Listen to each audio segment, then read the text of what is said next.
ایک ہے ابن سیاد۔ ابن سیاد مدینہ میں پیدا ہونے والا ایک ایسا بچہ کہ جس کی پیدائش پر تمام صحابہ اکرام بہت زیادہ شوکڈ ہوئے اور مدینہ میں مشہور ہو گیا کہ دجال کی پیدائش ہو چکی ہے۔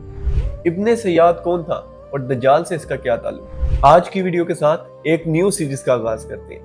اس سیریز میں ہم ابن سیاد کی پیدائش سے لے کر دجال کے خروج تک تمام واقعات کو کنکلیوڈ کریں گے، اور ہمارے ساتھ ہوں گے سر ساحل الدین، سر فرقان قریشی اور ڈاکٹر عبدالسلام عارف۔ تو کمنٹس میں سیریز کا نام سجیسٹ کریں۔ چلتے ہیں ویڈیو کی جانب۔ حضرت عمر نے روایت کی ہوئی ہے یہ حدیث، نبی صلی اللہ علیہ وسلم، حضرت عمر اور بہت سے دوسرے صحابہ ساتھ تھے۔ تو پروفیسر صلی اللہ علیہ وسلم خود گئے، نبی اسلام ساتھ صحابہ بھی گئے۔ ایک مرتبہ یہ تینوں کسی گلی سے ایک ساتھ گزرے۔ نبی علیہ السلام، ابو بکر صدیق اور عمر بن خطاب رضی اللہ تعالیٰ عنہم۔ اب امیجن کریں کہ اپنے وقت بلکہ قیامت تک کے وقت کے لیے تین ایلیٹ ترین لوگ جب وہ مدینہ کی کسی گلی سے گزرتے ہیں تو اس وقت گلی میں کھیلتے سارے بچے ادھر ادھر ہو کر چھپ جاتے ہیں، بٹ ناٹ ابن سیاد، وہ وہیں کھڑا رہتا ہے۔ تو اس وقت وہ جوان ہو رہا تھا، ابھی لڑکا تھا اور لڑکوں میں کھیل رہا تھا۔ اس بچے نے واقعی میں پہلے تو بدتمیزی کی نبی اسلام کے ساتھ، چھوٹا سا بچہ ہے اور ایسے اس نے کچھ ایسے سوال پوچھے اور کچھ ایسے جواب دیے نبی اسلام کو جو کہ بہت ہی غیر معمولی۔ سب چونکے کہ یہ کیا ہو رہا ہے۔ آپ اس سے پوچھتے ہیں کہ ابن سیاد میں کون ہوں، تو آگے سے وہ بھی ایگزیکٹلی یہی سوال پوچھتا ہے کہ محمد آپ بتائیں کہ میں کون ہوں۔ تو نبی صلی اللہ علیہ وسلم نے اس کو کندھے سے پکڑا اور اسے کہا کہ تو گواہی دیتا ہے کہ میں اللہ کا رسول ہوں؟ اس نے کہا ہاں میں گواہی دیتا ہوں، آپ امیوں کے رسول ہیں۔ ساتھ ہی اس نے کہا کہ آپ گواہی دیتے ہیں کہ میں اللہ کا رسول ہوں؟ رسول اللہ کو پوچھ رہا ہے۔ اچھا، وہ نبی صلی اللہ علیہ وسلم نے کہا کہ میں تو ایمان لایا ہوں اللہ کے تمام رسولوں کے اوپر، تم یہ بتاؤ کہ تمہیں کیا نظر آتا ہے؟ اور آپ کو پتہ ہے کہ اس نے کیا جواب دیا تھا؟ پانی۔ کہتا ہے کہ محمد میں نے پانی اور اس پہ پڑا ہوا ایک تخت دیکھا ہے۔ پھر نبی صلی اللہ علیہ وسلم نے فرمایا کہ میں نے کوئی بات سوچی ہے دماغ میں، تم بتاؤ میں نے کیا سوچی ہے؟ اب اس نے کہا جی آپ نے دکھ کیا اس نے۔ تو نبی صلی اللہ علیہ وسلم کہتے ہیں کہ میں نے واقعی سورہ دخان کی آیت سوچی تھی،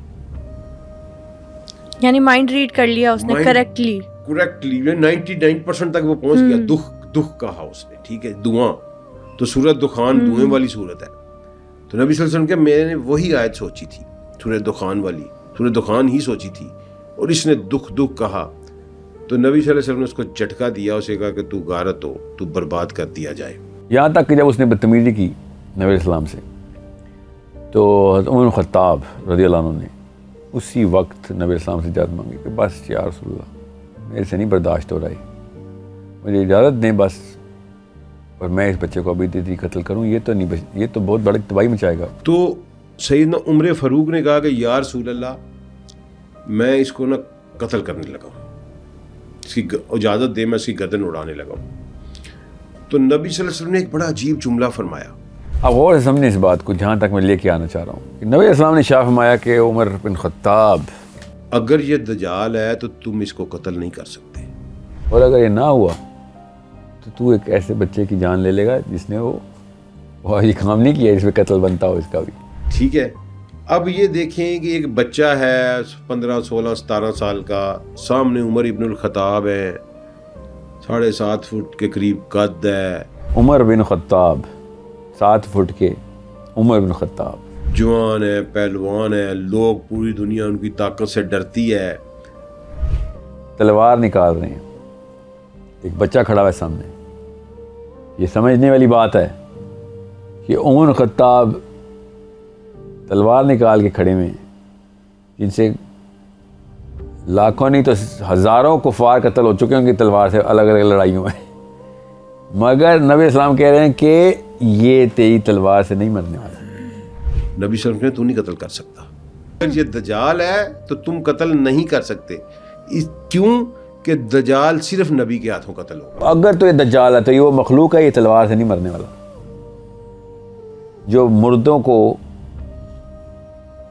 اندھوں کو، غائب کب کے ہزاروں سال سینکڑوں سال سے مرے ہوئے لوگوں کو زندہ کر کے دنیا میں لاتا ہے، اس کو تلوار سے کاٹے گا, اپنے آپ کو نہیں زندہ کر سکے گا.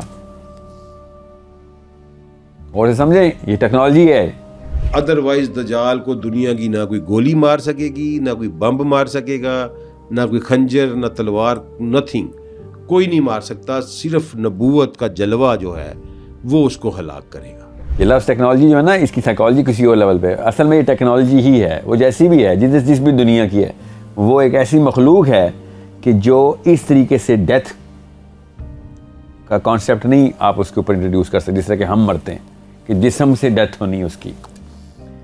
کیونکہ عمر بن خطاب اور تلوار یہ دو کانسٹنٹس ایسے ہیں جو کہ کسی بھی انسان کو مارنے کے لیے کافی ہیں, کہ اگر ایک انسان عمر بن خطاب دوسرے انسان پہ تلوار چلا دے تو مر جائیں گے. اس موقع پہ ایک بچہ جو کہ فائٹ بیک بھی نہیں کر سکتا عمر بن خطاب کی تلوار کے نیچے آ کر اور مرے گا نہیں.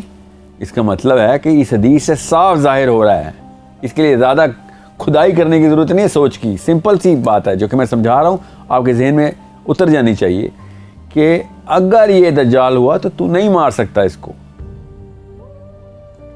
مطلب ہے تلواروں سے گولیوں سے مرنے والی مخلوق نہیں ہے, یہ وہ والا جسم نہیں ہے جس دنیا میں جس طریقے سے اللہ تعالیٰ نے یہ والا جسم بنائے, یہ کسی اور طریقے سے اللہ نے بنایا ہوا ہے, یہ فتنے کے لیے بنا ہوا ہے, یہ کوئی اور کام کرے گا, کسی اور طریقے سے مرے گا.